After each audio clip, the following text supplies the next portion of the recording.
بسم اللہ الرحمن الرحیم۔ ناظرین، قاتلین امام حسین علیہ السلام کے حوالے سے ہماری گفتگو جاری ہے۔ اس میں سے ہم نے کل آپ کی خدمت میں بیان کیا تھا کہ خیر القرون جو ان کے ہاں روایت بیان کی جاتی ہے، وہ روایت ایک دفعہ میں پھر آپ کو دکھا دیتا ہوں کہ روایت کون سی تھی۔ صحیح بخاری کی روایت ہے، چونکہ آج پھر ہمارا اسی کے اوپر بیان ہے۔ یہ ملاحظہ فرمائیں، صحیح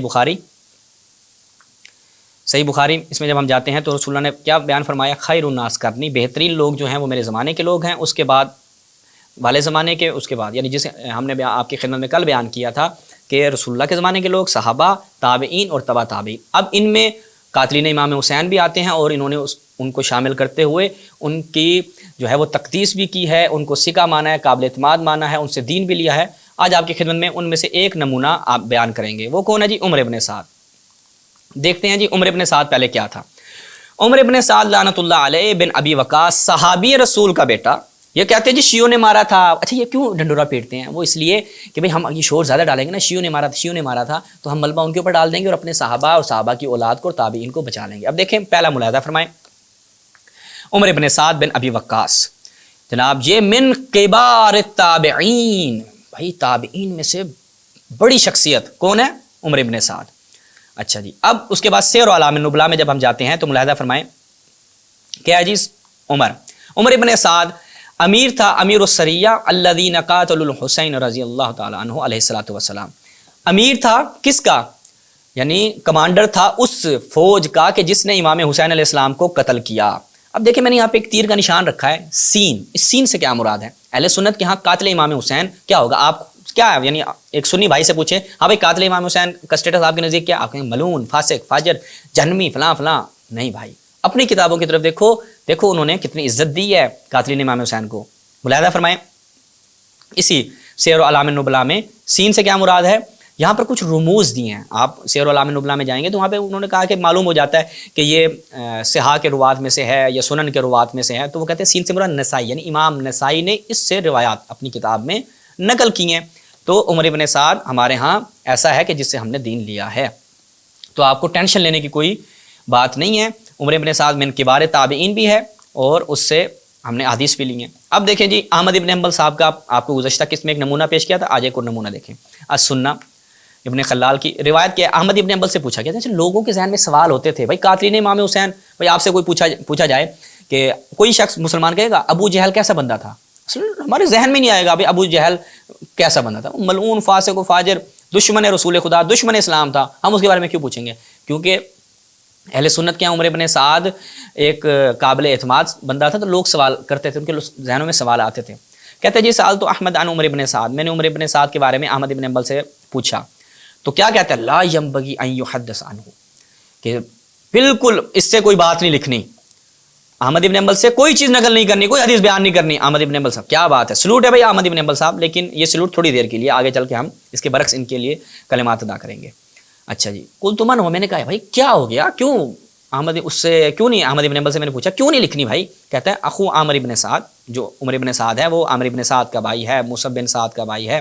قلت لما، بھائی وجہ کیا ہے؟ وہ کہتا ہے لأنہ، عامر ابن حنبل وجہ بتاتا ہے کیوں نہیں اس سے روایت لینی، لأنہ صاحب الجیوش، کیونکہ وہ اس سپاہ کا، اس فوج کا ساتھی تھا، اس فوج میں شامل تھا، وہ صاحب الدماء تھا، نیچے خود انہوں نے کہا التی خرج لقتال الحسین ابن علی، اس فوج کا حصہ تھا، کمانڈر تھا کہ جس نے امام حسین علیہ السلام کو قتل کیا۔ اس وجہ سے احمد ابن حنبل صاحب کہہ رہے ہیں نہیں، اس سے روایت نہیں لینی۔ اچھا، اب احمد ابن حنبل صاحب اپنی اس بات پہ پابند رہے ہیں؟ بالکل نہیں رہے۔ ابھی ملاحظہ کریں مسند امام احمد ابن حنبل شعیب ارنؤوط صاحب کی تحقیق کے ساتھ، دیکھیں جی یہاں پر تو بھائی کام گڑبڑ ہو گیا۔ حدیث نمبر 1492 ان عمر ابن سعد بن ابی وقاص، احمد ابن حنبل صاحب آپ نے کہا اس سے کوئی حدیث نہیں لینی، یہاں پہ حدیث اسناد حسن روایت بھی ہے۔ ہمارا ایک انشاءاللہ آپ پروگرام دیکھیں گے کہ ہم آپ کو دکھائیں گے کتنی روایات لی ہیں، ساری کی ساری صحیح بھی ہیں، کس سے؟ عمر ابن سعد قاتل امام حسین علیہ السلام سے۔ یہ اہل سنت فخر کریں اس چیز پہ، آپ کی کتابیں بھری پڑی ہیں قاتل امام حسین علیہ السلام سے۔ تو یہاں سے یہ چیز احمد ابن حنبل صاحب کی دو رخی ثابت ہوئی، ایک جگہ کہتے ہیں اس سے کچھ نہیں لینا، بعد میں اس سے دل بھر کے انہوں نے کیا کیا ہے؟ حدیثیں نقل کی ہیں۔ اس کے بعد اب تھوڑے سے اور نمونے دیکھیں۔ تہذیب الکمال فی اسماء الرجال، امام مزی کی کتاب، اس کی المجلد الحادی والعشرون 21ویں دکتور بشار عواد معروف کی تحقیق کے ساتھ عمر ابن سعد بن ابی وقاص، راوی کا نمبر 4240۔ دیکھیں جی کیا ہے جی، اہل سنت آپس میں نا پریشان ہیں، کیا کریں. احمد بن عبداللہ اجلی کہتے ہیں کان یروی عن ابی احادیث، ٹھیک ہے، وہو الذی قتل الحسین. احمد بن عبداللہ اجلی کہتے ہیں عمر ابن سعد کون تھا؟ هو الذی قتل الحسین، وہ تھا کہ جس نے امام حسین علیہ السلام کو قتل کیا. اچھا ملعون ہے؟ نہیں، ہوا تابعی ثقۃ، تابعی ہے، خیر القرون کا حصہ ہے بھائی، ثقہ ہے، قابل اعتماد ہے. دین لو قاتلین امام حسین علیہ السلام سے اور آپ انشاءاللہ پھر جہنم تک جائیں گے. ظاہر بات ہے قاتلین امام حسین علیہ السلام سے دین لے کے جنت میں تو آپ سید شباب اہل الجنہ کے تحت تو نہیں آئیں گے نا، سوچنے والی بات ہے. اس میں آپ کو ناراض بھی نہیں ہونا چاہیے. یحییٰ ابن معین سے پوچھا سألت یحییٰ ابن معین عن عمر ابن سعد الثقہ ہوا کیف یکون من قتل الحسین ثقہ.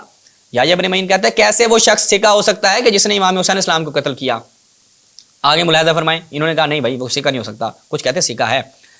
اچھا جی، عمر ابن علی کہتا ہے سمعت یحییٰ ابن سعید یقول، یحییٰ ابن سعید جو ہے وہ ایک سند بیان کر رہا ہے، حدثنا اسماعیل بن ابی خالد. اس کے بعد کہتا ہے ان عمر ابن سعد.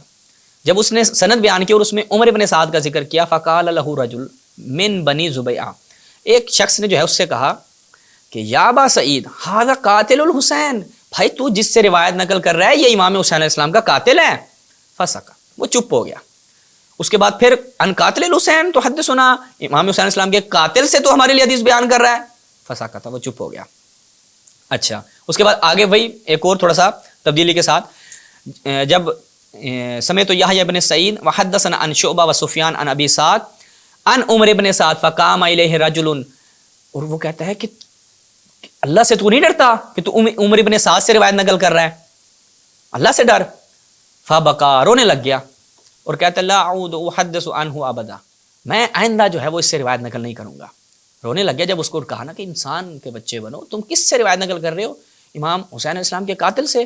تو وہ رونے لگا، اس نے کہا نہیں بھائی میں یہ کام نہیں کروں گا. لیکن اہل سنت کی کتابوں میں پھر بھی روایات آئی ہیں. تو دیکھیں جناب، آخری بند اور دعا جو ہماری ہوتی ہے، ملاحظہ فرمائیں جو ہے الجزء الاول من التاریخ عن ابی ذکریہ یحییٰ ابن معین، اس سے کیا ہے جی، یحییٰ ابن معین کیا کہتے ہیں، تلید جو ہے وہ کذاب ہے. بھائی کیوں کذاب ہے، کیوں جھوٹا ہے؟ کانا یشتم عثمان پر سب و شتم کرتا تھا. اچھا، وَكُلُّ مَنْ يَشْتَمُ عثمان او طلحہ او احد من اصحاب النبی دجال، جو بھی کسی بھی صحابی نبی پر کیا کرے، سب و شتم کرے، گالم گلوچ کرے، برا بھلا کہے، وہ دجال ہے. لیکن امام حسین علیہ السلام کا قاتل کیا ہے؟ ثقہ ہے، تابعی ہے، من کبار تابعین ہے، بڑے بزرگ تابعین میں سے ہے. لیکن عثمان پہ سب و شتم کرنے والا دجال لا یکتب عنہ، اس سے کوئی چیز نہیں لکھی جائے گی، کچھ نہ لکھو اس سے. وعلیہ لعنۃ اللہ والملائکہ والناس اجمعین، اور اس پر اللہ کی لعنت ہو، ملائکہ کی لعنت ہو، تمام لوگوں کی لعنت ہو. یہ عثمان کے اوپر سب و شتم کرنا صرف، یعنی جو ایک بندے نے برا بھلا کہہ دیا عثمان کو، کسی صحابی کے بارے میں کوئی تنقیص والی بات کر دی، تو اس سے کوئی حدیث نہیں لیں گے. لیکن امام حسین علیہ السلام کا قاتل ہے، یہ کوئی بڑی بات تھوڑی ہے. امام حسین کو قتل کیا نا، کوئی مسئلہ نہیں ہے. ہم اہل سنت اس سے حدیث بھی لیں گے، ہمارے یہاں تابعی بھی ہے، ثقہ بھی ہے ہمارے سر آنکھوں پہ. یہ اہل سنت کا منہج. اب اہل سنت سوچے بالآخر آپ یا سنی رہ لیں یا آپ کہیں کہ ہم یزید کی رکاب میں ہیں. تو انشاءاللہ آگے دیکھتے ہیں کہ کچھ اور ایسے افراد کہ جو قاتلین امام حسین اور ان کے ہاں ان کا کیا مقام ہے. والسلام علیکم ورحمۃ اللہ.